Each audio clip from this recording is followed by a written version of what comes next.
আজকের ভিডিওটা সবাইকে প্রথম থেকে শেষ পর্যন্ত দেখার অনুরোধ রইল। তো চলুন। নমস্কার বন্ধুরা, আমার চ্যানেলে আপনাদের সকলকে স্বাগত জানিয়ে আমি আমার ভিডিওটা স্টার্ট করলাম। আর আজকের ভিডিও হচ্ছে কুলের আচার। তো শীতকাল মানেই পাকা কুল, আর সেই কুলের যদি আচার বানিয়ে রাখা যায় সারা বছর ধরে খাওয়া যাবে। তো চলুন দেখে নিন কিভাবে আমি আজকে কুলের আচারটা বানাই। তো প্রথমে আমি কুলটাকে ধুয়ে নেব। এই যে কুলটা আমি ধুয়ে নিয়েছি এবার, আর এটাকে এবার আমি থালার মধ্যে ভালো করে বিছিয়ে রোদে দিয়ে দেবো। দেখুন বন্ধুরা, এখানে আমি রোদে দিয়ে দিয়েছিলাম আর আমার কুলটা অনেকটাই শুকিয়ে এসেছে। তো এইবার আমি আচারটা বানিয়ে নেব। তো চলুন প্রথমে একটা মশলা বানিয়ে নেব। তো এখানে আমি কিছু মশলা নিয়েছি। এখানে গোটা ধনে, মৌরি, শুকনো লঙ্কা, জিরে আর মেথি নিয়েছি। তো এটাকে এবার আমি ভেজে নেব।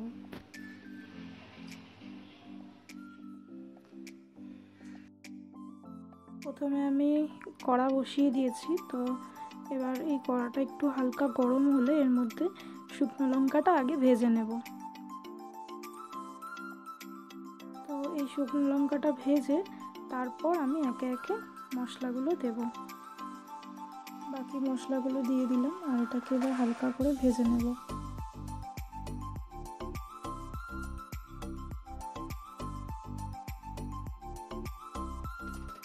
মশলাটাকে একটু ঠান্ডা করে গুঁড়িয়ে নেব।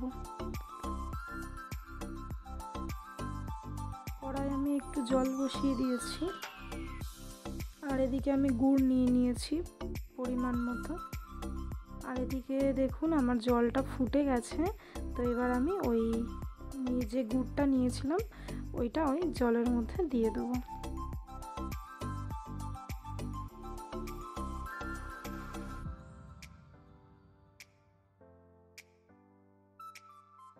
এদিকে আমি জলের সাথে গুড়টা মিশিয়ে ফুটতে দেব। আর এদিকে যে কুলটা আমি রেখেছিলাম রোদে দিয়ে, তো সেই কুলের যে বোটাগুলো আছে ওগুলোকে আমি ছাড়িয়ে নেব আর একটু করে ফাটিয়ে নেব কুলটা, যাতে মশলাগুলো ভেতরে ঢোকে ভালোভাবে। তো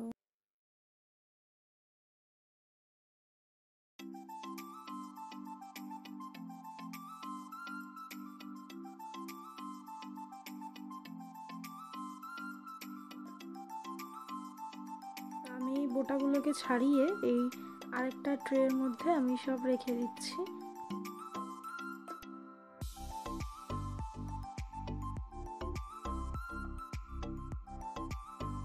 তো আমার এখানে সব কুলের বোটা ছাড়ানো হয়ে গেছে আর একটু করে ফাটিয়ে নিয়েছি কুলটা।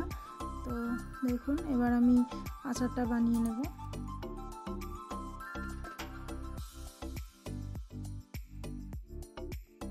আর এদিকে গুড়টা ফুটে গেছে। তো এরপর আমি ওই কুলগুলোকে এর মধ্যে দিয়ে দেবো।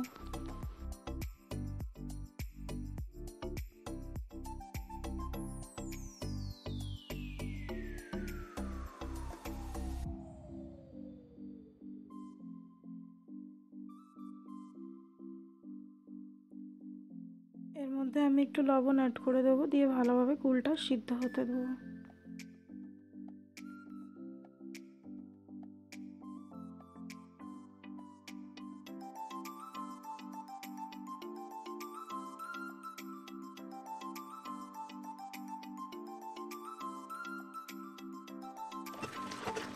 তো দেখুন বন্ধুরা, আমার কুলটা সিদ্ধ হয়ে গেছে আর কালারটাও চেঞ্জ হয়ে গেছে। তো এবার আমি এর মধ্যে ওই ভেজে রাখা যে মশলাটা সেটা দিয়ে দেবো।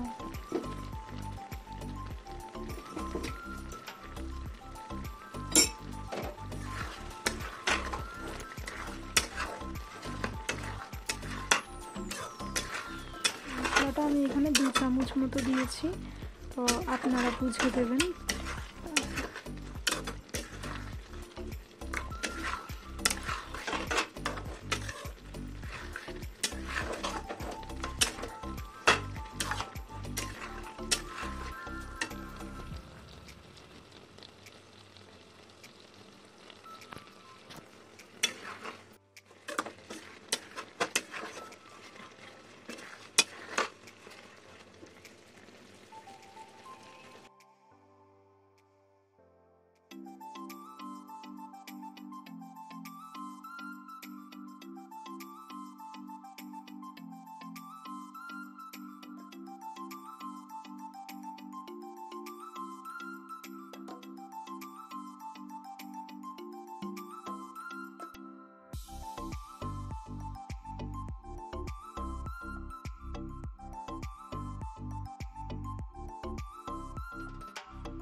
দেখুন বন্ধুরা, আমার এখানে আচারটা হয়ে গেছে।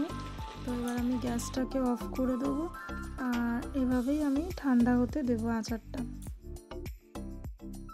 এই কুলের আচারটা দেখে ছোটোবেলার কথা মনে পড়ে গেল।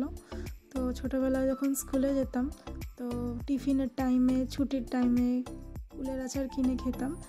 আর আচার কাকু এই কুলের আচারের মধ্যে ওপর থেকে বিট নুন ছড়িয়ে দিত, তো খুব ভালো লাগতো খেতে। আপনারাও কমেন্টে জানাবেন কে কে আমার মতো কুলের আচার খেতেন স্কুলে গিয়ে। এখানে আমি একটা কাঁচের কৌটো নিয়ে নিয়েছি, আর এদিকে কুলের আচারটা ঠান্ডা হয়ে গেছে। এবার আমি এই কাঁচের কৌটোটার মধ্যে কুলের আচারটা ভরে নেব। বন্ধুরা, কুলের আচারটা আমার কৌটোয় ভরা হয়ে গেছে, আর আপনারাও বাড়িতে এভাবে ট্রাই করবেন। এই কুলের আচার কিন্তু 7 থেকে 8 মাস থাকবে, আর যদি এটাকে আপনারা একদিন ছাড়া রোদে দেন তো খুবই ভালো থাকবে। আপনারা বাড়িতে এইভাবে ট্রাই করে দেখবেন। আর আমার ভিডিওটা যদি ভালো লেগে থাকে, আপনারা like, comment, share and subscribe করে আমাদের পাশে থাকবেন। আর এই ভিডিওটা প্রথম থেকে শেষ পর্যন্ত দেখার জন্য আপনাদের সকলকে ধন্যবাদ। আর আজকের মতো টাটা।